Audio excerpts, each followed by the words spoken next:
the Profitable Christian Business Podcast. I am your host, Doug Greathouse, and I am so pleased to have my friend Andy Bennett with me today.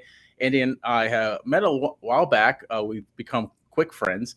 We align on so many different things. We're going to talk about one of my favorite topics, one of his favorite topics, which is faith. Faith, of course, Jesus. We're going to talk about some Jesus, but that's our number one favorite topic. But our other favorite topic is money, right? And profitable is in the name. Profitable for the kingdom, first of all, but profitable business, right? We want you to be profitable as an individual and have a profitable business. And Andy's going to help with some information towards that.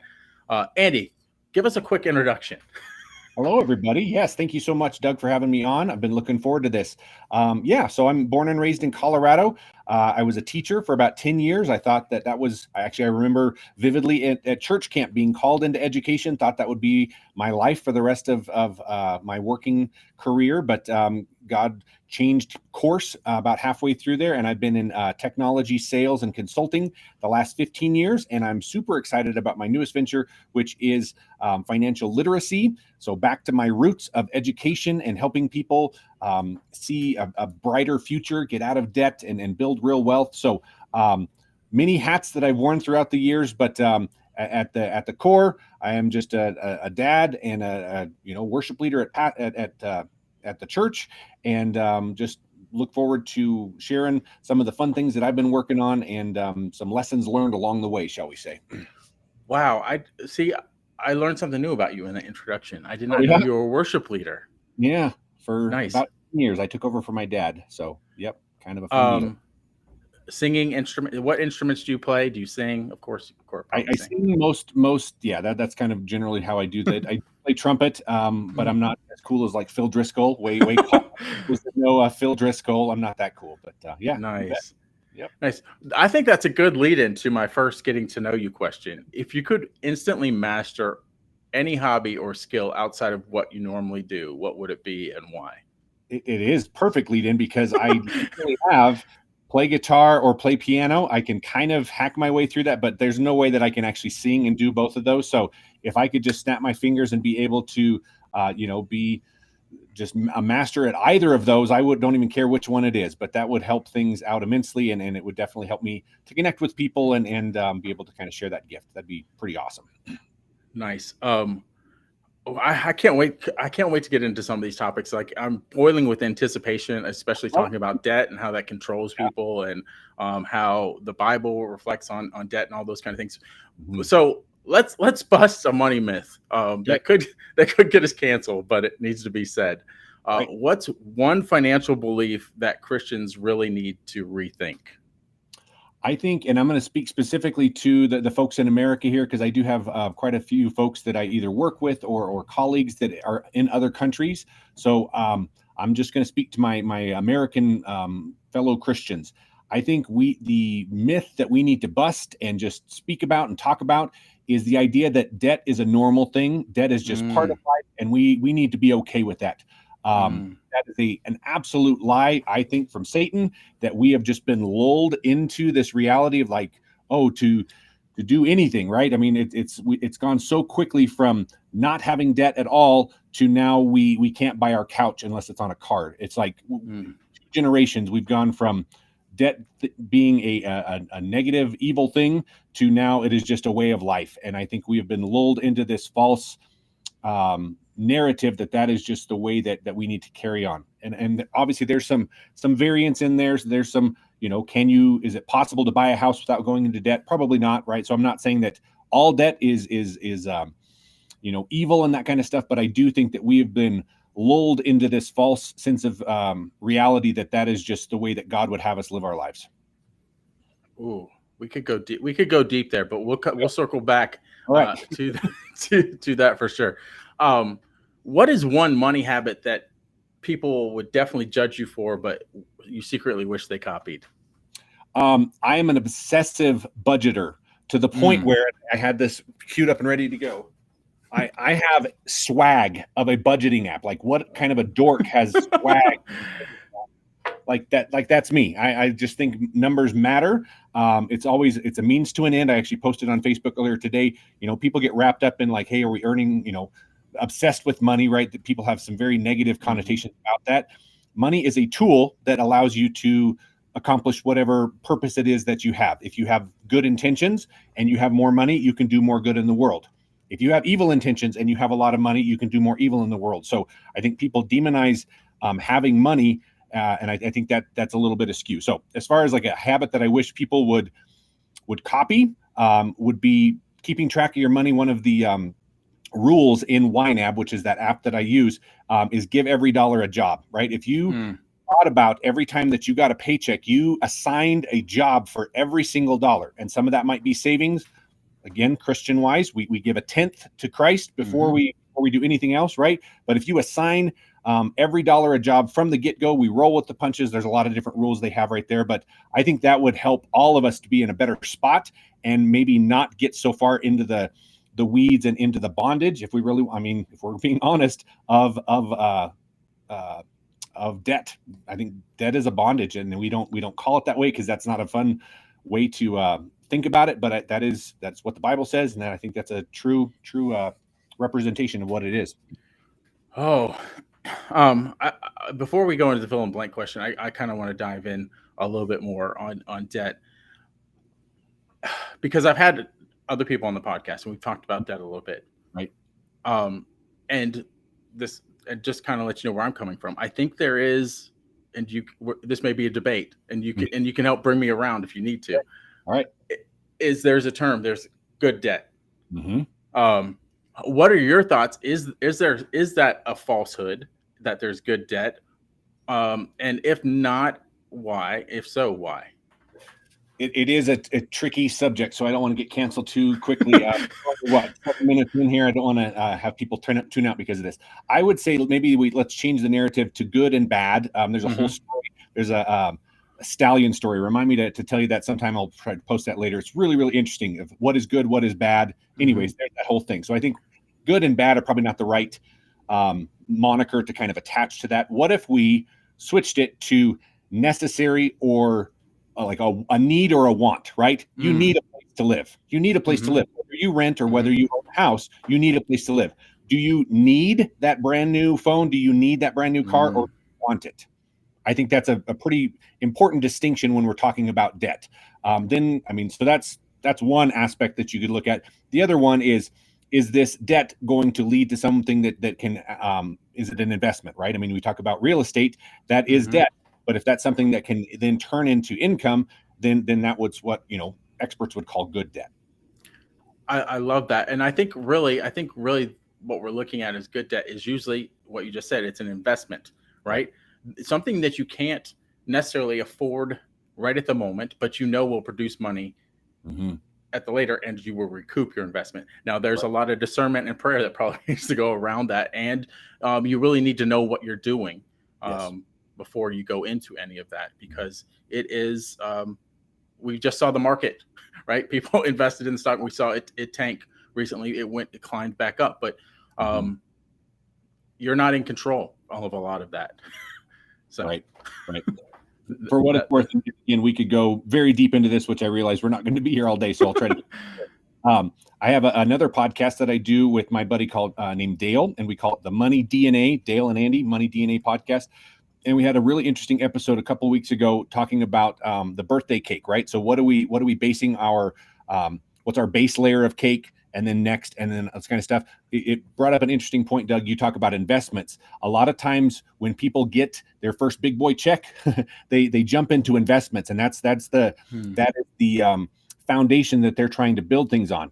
And I would argue that that's probably not, to your idea, the most stable foundation to put things on, right? What is your protection? Are you getting in debt or getting out of debt, right? What is your emergency fund? There's so many other aspects to finances that need to be caught into or taken into consideration, maybe before we just dump every last dollar we have into some type of investment.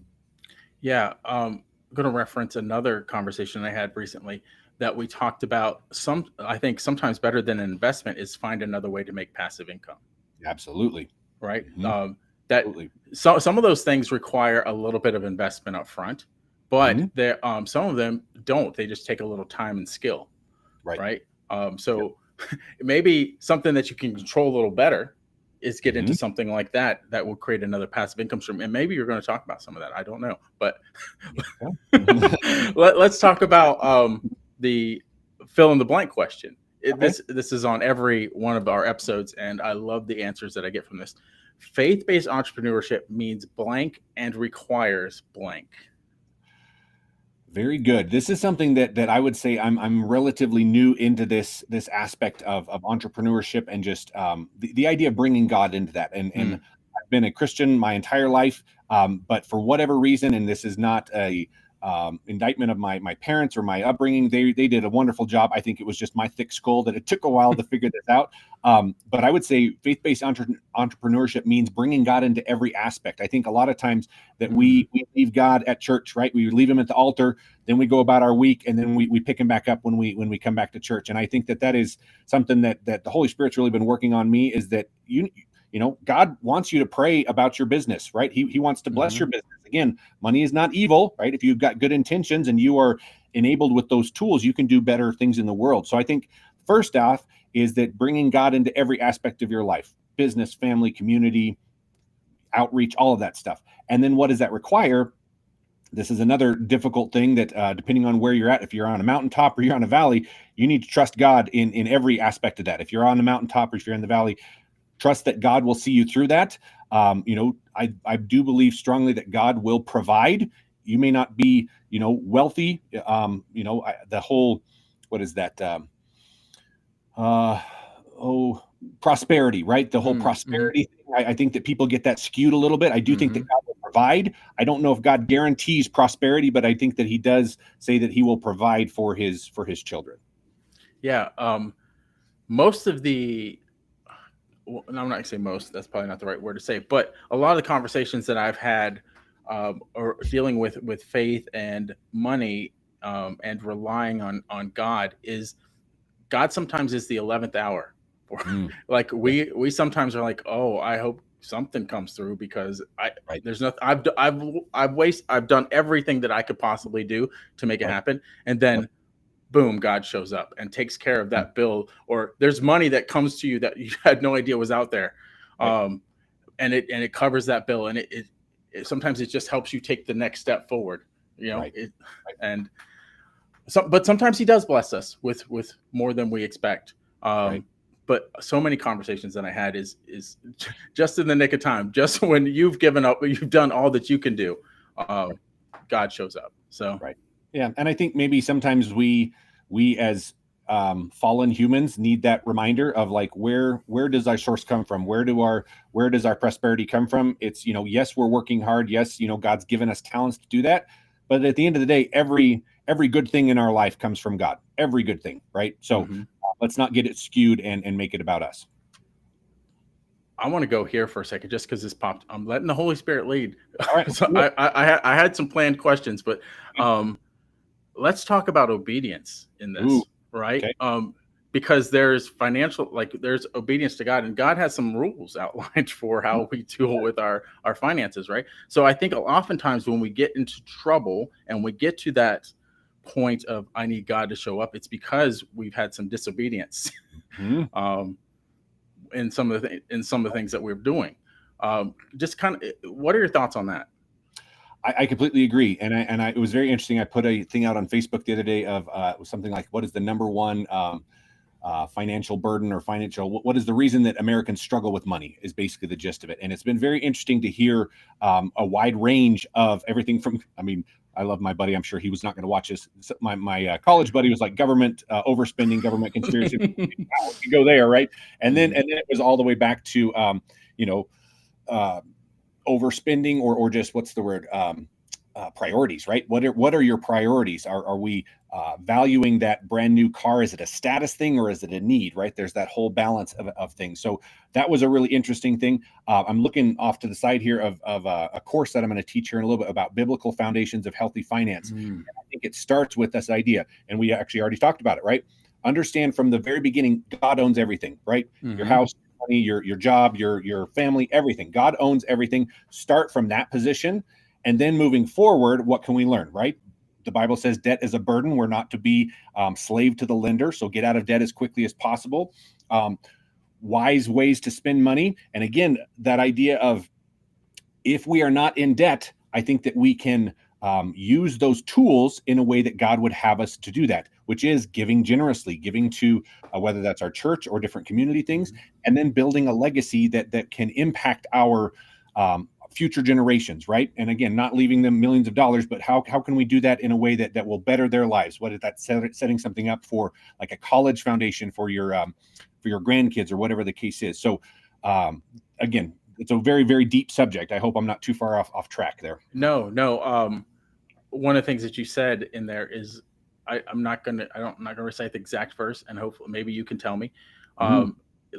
A wise man leaves, I think it's in Proverbs, a wise man leaves an inheritance to his family, right? So you kind of touched on that a little bit there. Right. I have a couple scriptures. I'm terrible about memorizing, so I will just own up to the fact that it is off to the side here. I'm not reciting these. I need to get better at that. But Proverbs 22:7, the rich rule over the poor and the borrower is slave to the lender. Again, debt is a spiritual and financial bondage that God never intended us to have. So what is the fastest ethical, obviously, way to get out of that debt, right? And then the one in Romans, which I think is similar to the one that you quoted, is let no debt remain outstanding except for continuing the debt to love one another, right? And again, that's not so much on our kids, but the only debt that God wants us to have is the debt of loving God and then loving others the way that he loved us. I think if we can realign our priorities to that, I know that God would honor that. Yeah. A couple things I want to circle back to. Let's go back all the way back when you talked about budgeting. Was there ever a time when you didn't budget? And can you talk about the transformation point from when you didn't budget to when you did budget? Absolutely. So my lovely parents were accountants, so numbers was always a thing that we talked about. Oddly enough, though, it was never something, I think they probably showed me how to balance a checkbook, but budget wise is something that I kind of stumbled into after college.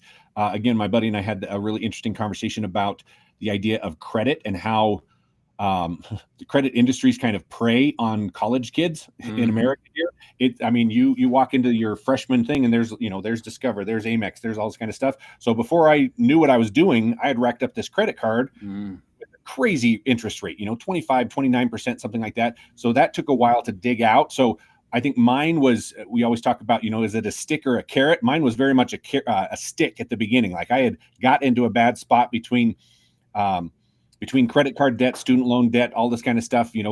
Starting out as a teacher, wasn't making a lot of money. So I had to kind of scrape my way out of the negative spot that I put in. And when I found budgeting as a very, I like order and I like plans. And this was a great way to say, okay, how am I going to give every dollar a job? And how can I, systematically and over time dig my way out of there and then be smarter with that. Let's not ever get back to the spot where we are, having to choose between, groceries or this kind of stuff. I mean, and it was a very short time, but there was a time where that was a pretty rough go. So mine was definitely out of a place of want. And maybe I probably should have brought God into those conversations a little bit sooner, like you had mentioned. Yeah. I think that there's one thing I want to talk about on that, but first, the idea in this country, I don't know if it's the same in other countries, but as soon as you get into college, it's not just the credit card companies. Most students go into student loan debt at the same time, right? Yes. So they're putting you in a condition of debt right out the gate. Right. So you're just accustomed to it. I have my student loan debt. I have my credit card debt. I have all this. You start listing off all your debt. You're not listing, like I for the longest time, I always said this, and it's never going to happen because, well, I'm not going to say never. There needs to be the most important class that someone could probably take in high school, if they put it there, is a financial education class. Completely agree. Generate assets, not debt. Yep. There you go. Yeah. So anyway, that's so the one thing I wanted to mention about the whole budgeting thing that always comes to mind is something I talk about a lot, is wherever you focus on expands, right? If you like, most people aren't focused on their money, right? They're focused on it in a negative aspect. They're not focused on fixing the issue. They're just focused on on being weary about it. Right.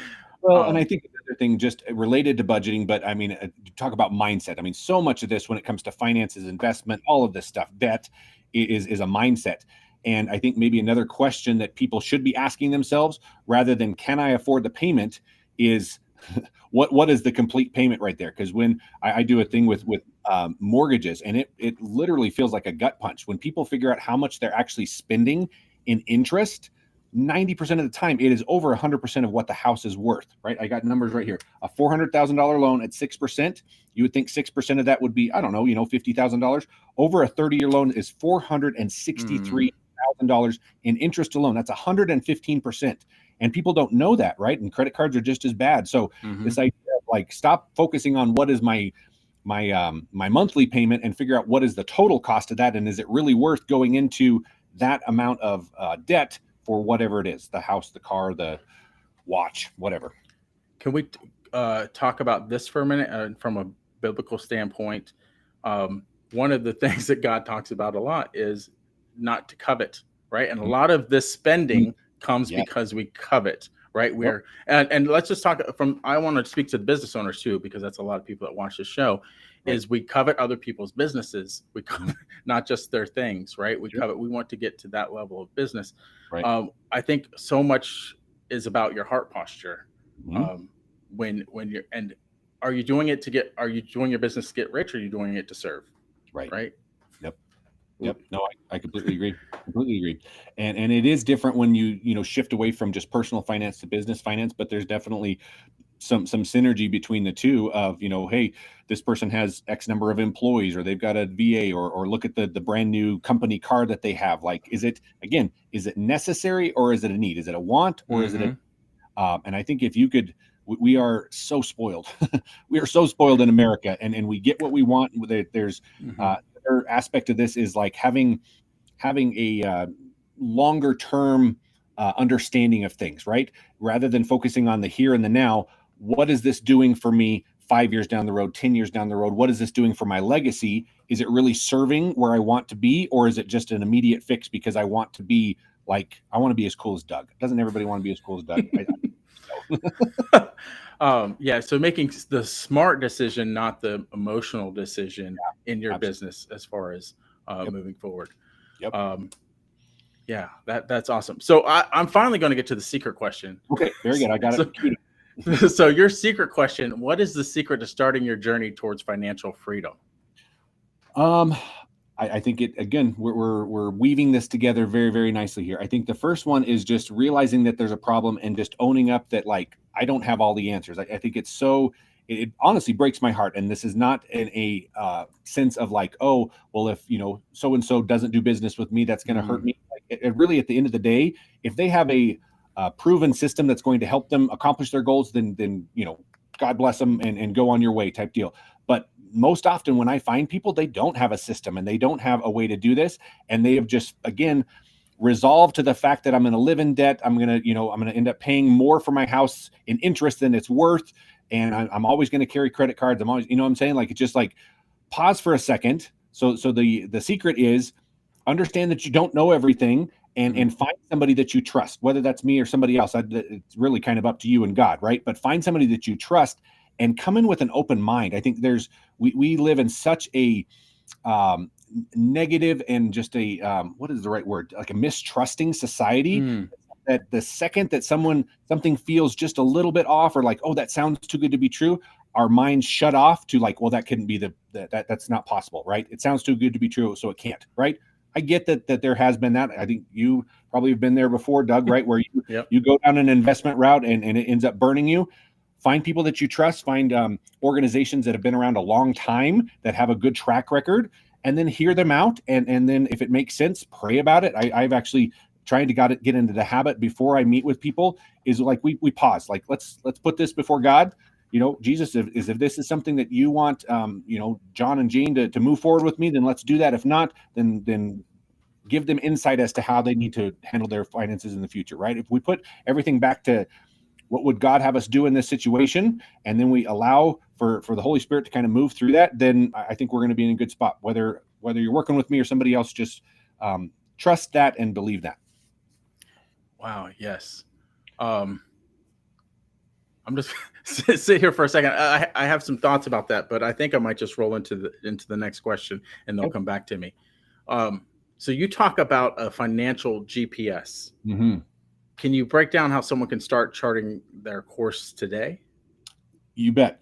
So I love the idea of a GPS. I think it works on so many levels. Just personally, I would get literally lost in a paper sack. So I love the idea of GPS because I'm terrible at directions. My wife can attest to this. So the idea of having a GPS not only for our traveling, but also for our finances, right? So what does a GPS need? They need where are you starting from?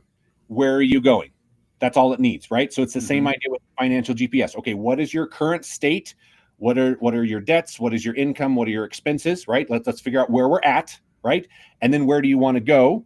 And then the part that I love about this is that unlike the bank's plan that takes us on this long winding road and as long as humanly possible, because the longer you're in debt, let me just give you a little bit of a side note here. If you don't know this, banks want you to stay in debt.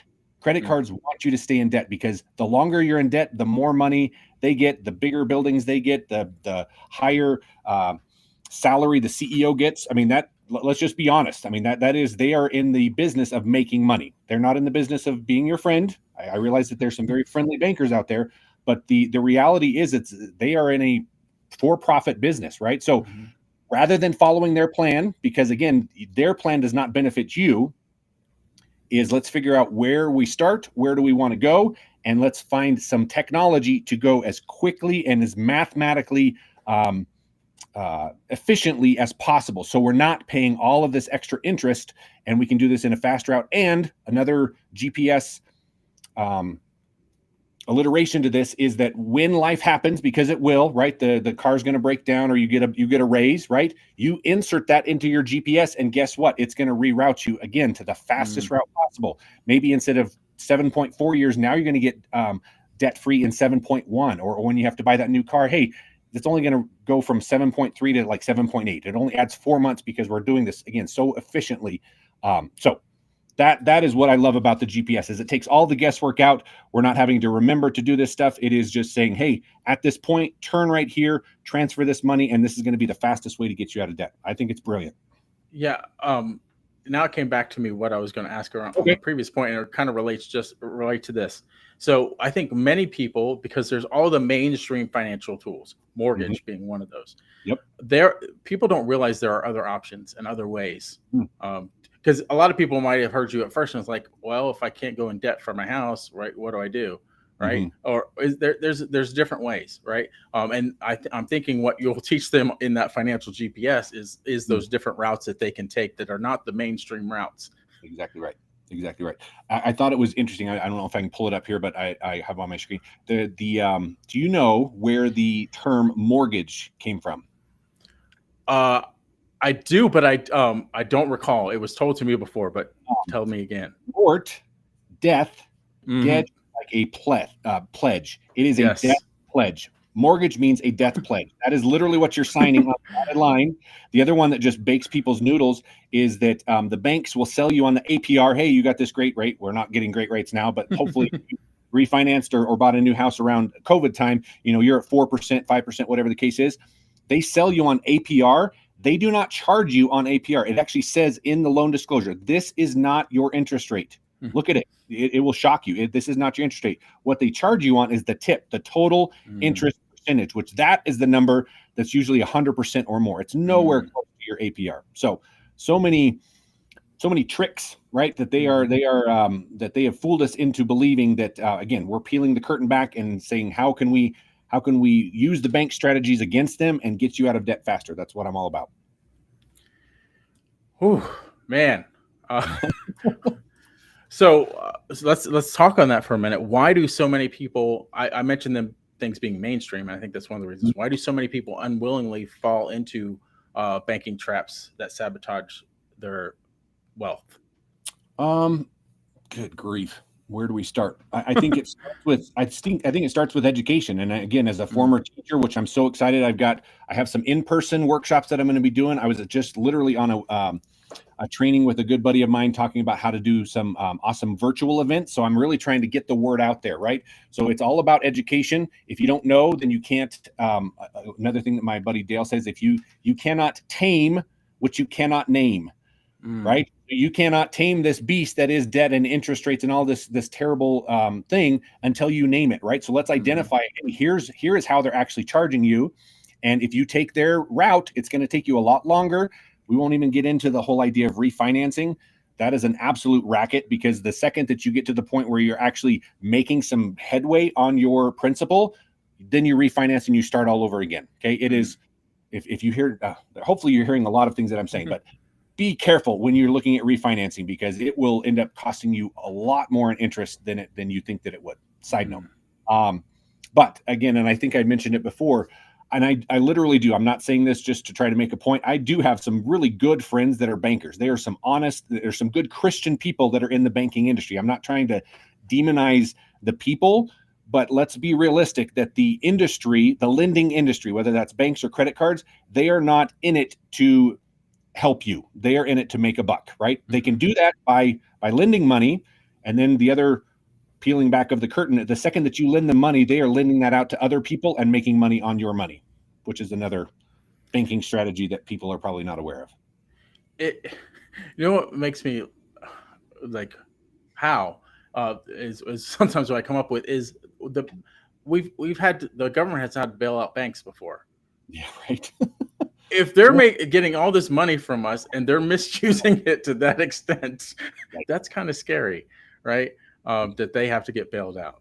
Not that that's a question. That's just a statement about some banks in general. Like, you think your money is they're going to really allocate your money well, but not necessarily. So Nope. Man, so many things pop in my mind as you're talking, and I'm pride myself on being a good listener. So sometimes those thoughts slip my mind. So they'll come back in a future part of this interview. So let's just move on. Okay. What's the biggest mind? I'm just saying, you need to do a part 2. We can definitely work that out too.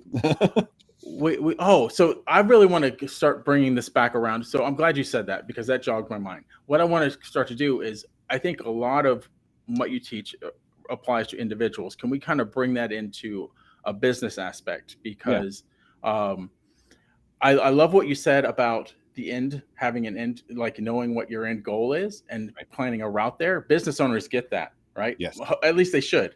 Right.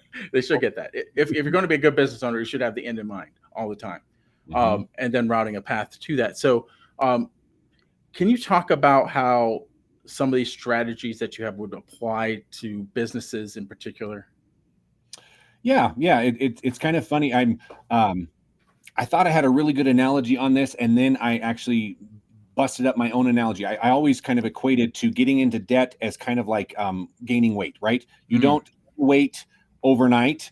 It takes time. And then the inverse of that is also true, right? If you're 50 pounds overweight and you're trying to lose weight, understand you didn't get that to that point in overnight. So it's going to take time to get out of that. So I think I was like, oh, that's a perfect analogy. I'll apply the same to debt.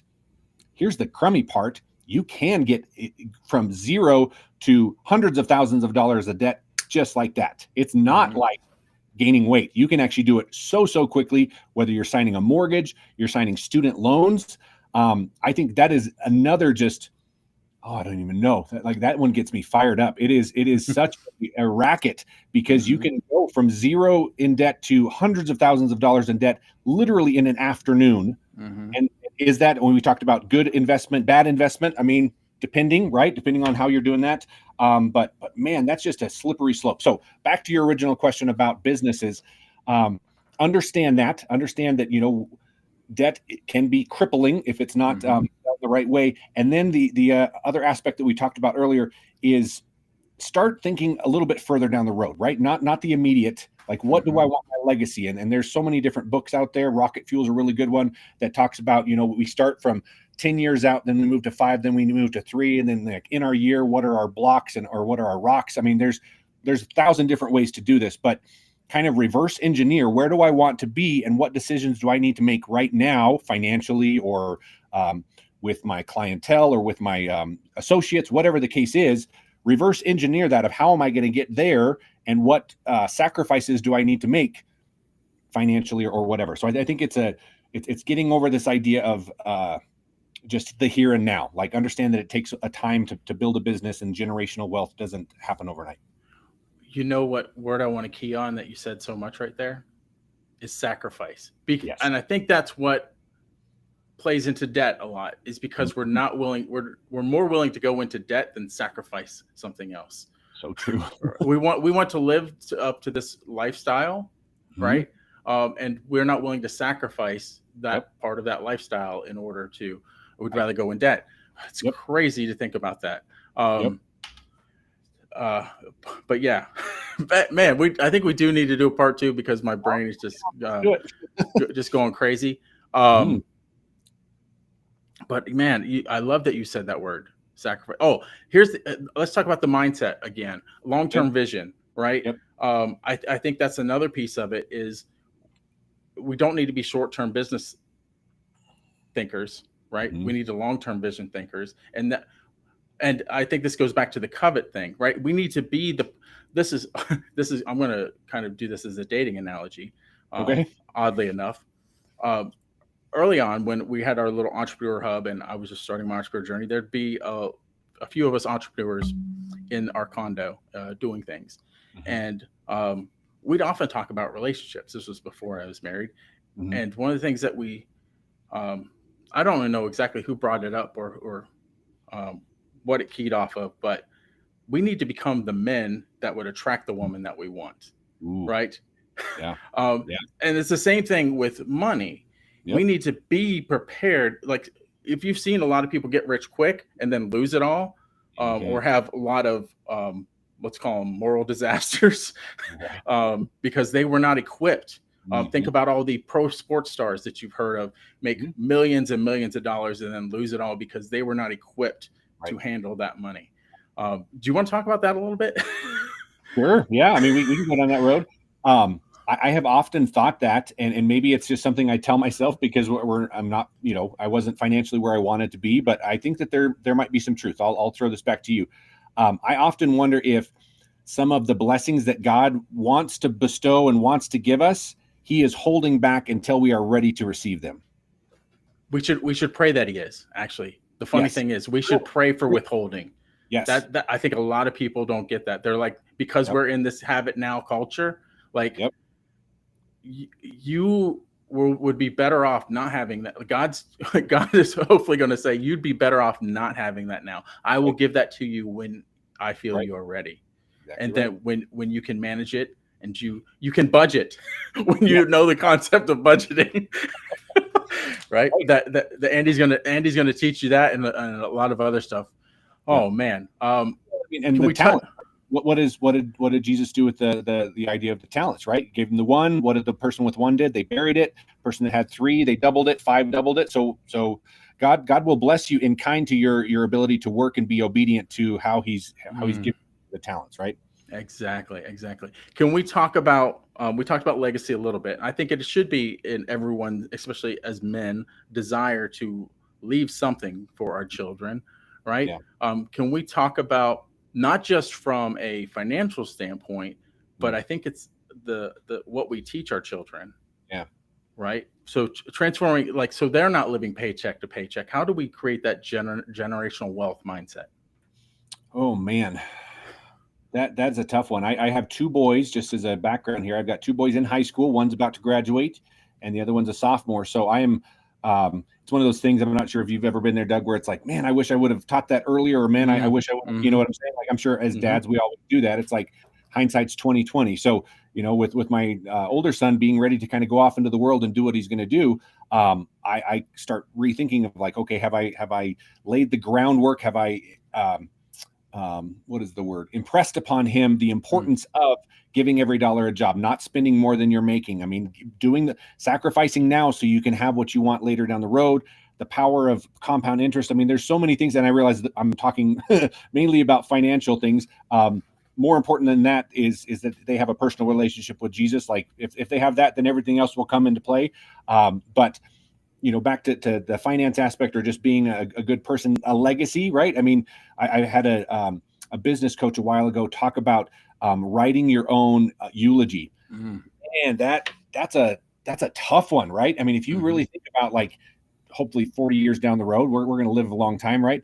What do you want to be remembered for, right? What do you want your kids to remember about you, your grandkids, your coworkers, your people that you work for? That's a pretty powerful place to just operate in, right? If you kind of can operate from that position of, like, by the decisions that I make today, how I treat people, what I impress on, how I, you know what I'm saying? Like, all of those things. If that is what I want to be remembered for, then, continue on that path. If not, check yourself and let's realign this to what really matters, right? It's not necessarily profitability at every second. It's like, how can we be a good person and put good things out into the world, give lessons that matter to our kids that are going to last, well past when they're in our house. So, kind of a rambly answer, but those are no, it was good. And one thing that comes to mind is I have this picture in my head of the way that I would want my remembrance, if you will. Like, it's one thing you hear about, like, there's people that have probably made a lot of money in their lifetimes, and there's like 2 or 3 people at their funeral. Because their priorities were way off.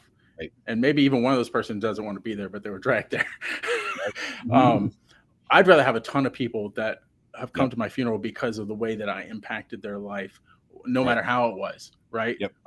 Because I was a good man, not because I had a lot of money. Right. So yeah, that I think if you can strive to anything, when you talk about this again, end in mind eulogy, strive to be that good man that people will remember, not for your things and your assets. And yes, we'd love to have those things, but most importantly is that we are good, that we're followers of Jesus and modeling him. Yep. Well, and speaking of legacy, and this is, again, maybe this is just something that's on my heart, but I feel compelled to share it, is the idea of whatever it is that you're doing, right? I mean, I forget, again, we've identified, I'm terrible with scriptures, but I know what it says, just not where it's from. Do everything, for the glory of God, right? Whether we're working, whether we're serving, whatever the case is, do it for the glory of God. And again, this is why I'm so excited about this new venture that I'm in, of helping people with debt and wealth and that kind of stuff, because that's something that I feel like, 10 years down the road, 20 years down the road, conversations that I have with people now could literally set the course of their family in a brighter spot, in a out of bondage into freedom, where they are able to travel, they're able to pay for, their vacations or their education. It's just that feels like really, really meaningful work. So that's just my calling. Whatever it is that you guys are doing, or those that are listening, find that thing that you feel like what you're doing is making a lasting, significant difference in the people you work with, your colleagues. Anyways, that's just something that I'm very excited about, because I've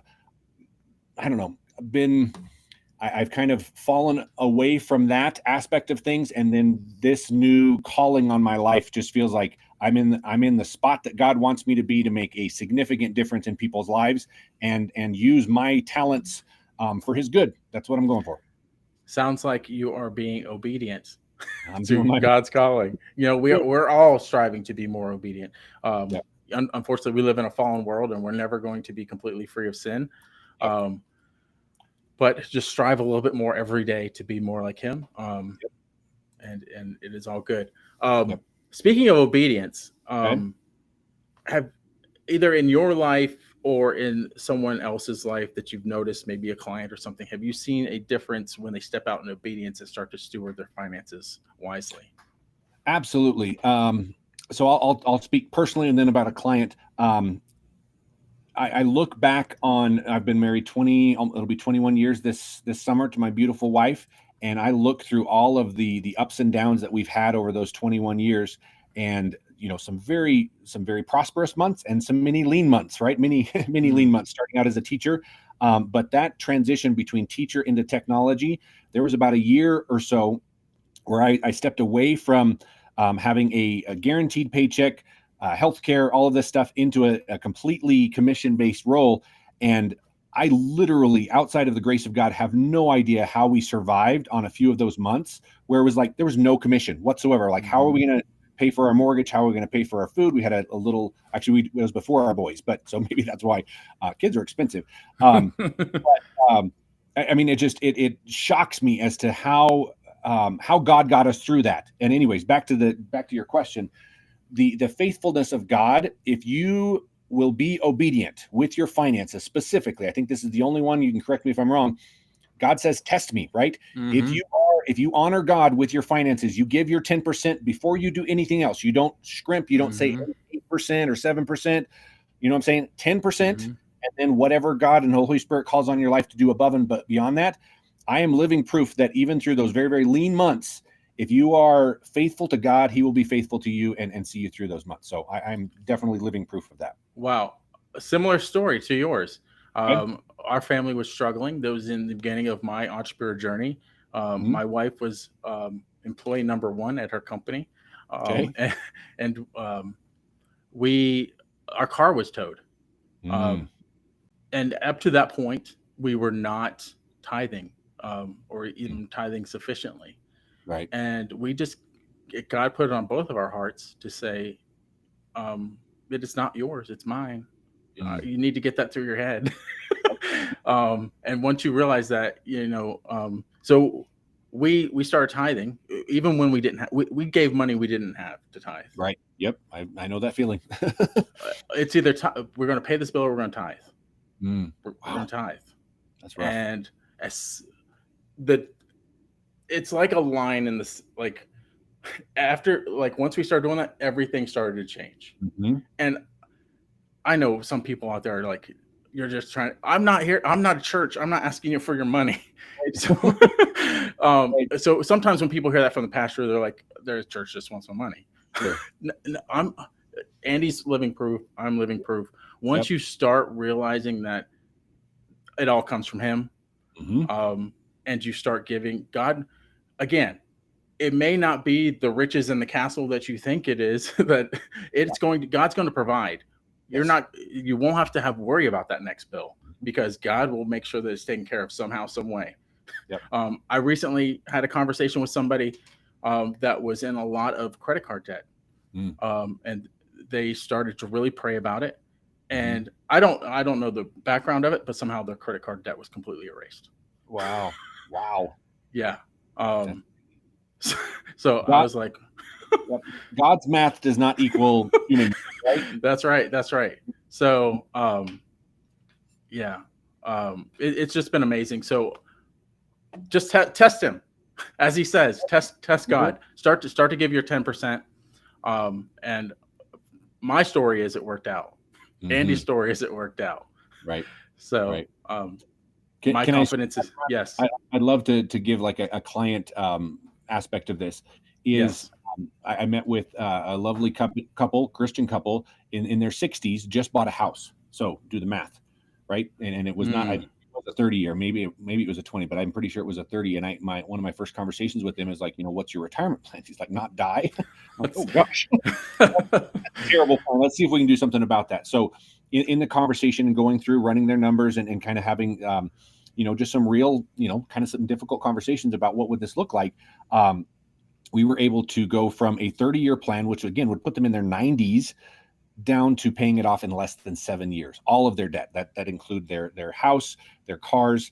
I think they had some student loans for their grandkids, which I did not know is a thing. That is a huge thing in America right now. That grandparents are taking out student loans for their kids or their grandkids, which is lovely. But then they're dying with all of this debt. So debt is such an epidemic that we're facing at this point. And if there's a proven way, a mathematical way that we can do that in a faster route where we put more money back in your pockets and we give you some time freedom back, it seems like that's worth a conversation to have. So, yeah. Wow. So, thank you, Andy. This has been amazing. I do have, so where can people find out more about what you do and how you can help them? You bet. So I'm working on getting a website together for you right now. I do have a Facebook page and a YouTube page. So YouTube, so you can scan that link tree. I'm pretty sure we can put links in the things on the backside. Is that correct? Yep. They'll Good. be in the show notes. Wherever you're watching this video, there'll be the links to get in contact.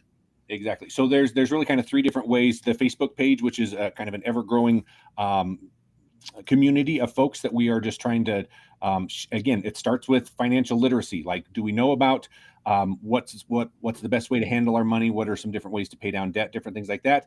The YouTube page, which has a lot of different things. Every time I get inspired or whatever, I try to come up with a cool video to kind of show out there. One of the ones that I would recommend checking out is the financial GPS. I've got a video that my VA helped me put together, and it likens treating your finances like an old map or a GPS. And those are literally your options. Do we listen to old outdated strategies that we, do an extra payment when we think about it? Or do we shift over into a more mathematical, technological way that is doing this as efficiently as possible? It does not take into the affect the emotions of things or forgetting and that kind of stuff. It just says, hey, now would be a great time to transfer this money to pay this debt down, or to earn some interest as well. That's another little banking strategy that I'll give you for free. If your money is sitting idle, you are losing money, right? If you are not in a high yield interest savings or something like that, you are losing money by putting it in savings. Just a little bit of a shocker there, but there you go. One thing that comes to mind, I think this relates to something else, but made me think, the math doesn't care about your feelings. That's so true. So true. Yep. The math just makes sense. It's true. Mm-hmm. Yep. So very true. Except some of this math they might be teaching in school nowadays. I don't know. Yeah. The good old school math makes sense. Yep. All right. Well, thank you again, Andy. I do ask one last question of every entrepreneur that comes on this show, because I don't want to leave any stone unturned. Do you have any parting words of wisdom for anyone watching?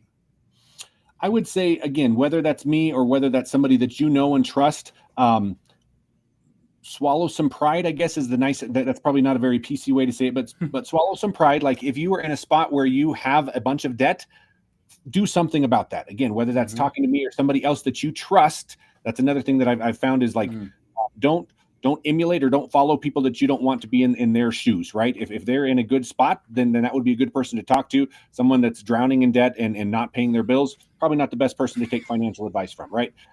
So I do have a free Empower Wealth Solutions is the name of my company. We do a game plan, and it's just a free 15 to 30 minute conversation, no expectations, just like, hey, where are you at? What's going on? Let's figure out where you're at in your GPS. Where do you want to go? And if there's a way that we can get you there faster, then I would love to, I would be honored really to partner with you to help you do that. But if it's not me, find somebody else, because there are ways to get out of debt faster than what the bank is telling you, because again, it's not in their best interest for you to get out of debt faster. So find somebody that is looking out for you, and let's figure out a way to get you out of debt. I love that. And one of the things that we talk about as a company and in instructing business owners is to lead with value. And that's what Andy is doing right there. Like, if he talked about knowing, liking, and trusting someone, he's given you an option to meet with him so that you can evaluate whether you know, like, and trust him, and he can give you some value before you've even done any ongoing work with him. So that's awesome. Yep. I actually, so that idea of the know, like, trust, I was on a training a while ago that the individual added care. So know, like, trust, and care. And it was shocking because there's numbers in it. If you have all four of those, it's like a 99% chance that they're going to do business with you. You drop one of those, it's down to 60%. You drop another one, it's 40%. If you are, if someone is pitching you that you don't know, that you don't really like, you don't trust them, and you know that the fact that they don't care about you, why would we do business with them, right? So I think that adding the aspect of caring about them, and again, I'm speaking from my heart, whether you're talking to me or somebody else, find somebody that can help you get out of debt, because there is life, there's freedom not being in debt to the lender. Yeah, anybody that's feeling debt right now knows what it feels like it's there. It controls so much of your life. It controls the decisions you make and the things you can or cannot do. Exactly right. So please reach out to Andy. All the links are either in that link tree if you're watching this video, or if you're if you're listening to this on audio, they'll be in the show notes. So make sure that you reach out to Andy and at least there's nothing lost from having a conversation with Andy. Much to be gained. Yep. All right. You bet. All right. Thank you so much. And until next time, entrepreneurs, keep moving forward. All right. We are